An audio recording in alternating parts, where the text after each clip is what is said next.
Hello again from Camp Mead. We're here today. We're lining up this building. We're putting some more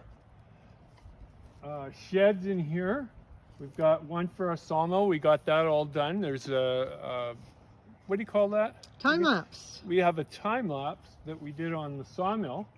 And now we want to add on to that because you can see here we have a tractor, we have a hoe, and then over there we have a little John Deere Caterpillar.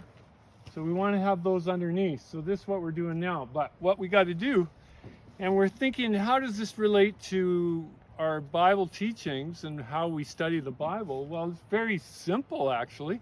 You can see here, Judy, you come over here and you can see these pillars I have, right? You can see how they're kind of lined up pretty good.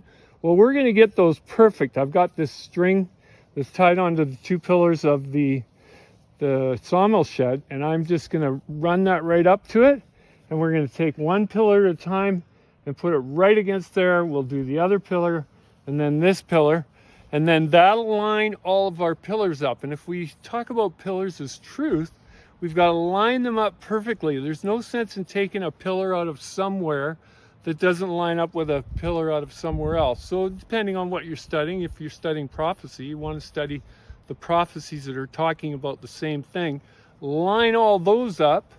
Don't take a prophecy that's talking about something else, and I can think of lots of them, which we're going to talk about here in our next study. So you want to line up all your pillars that are talking about the same thing.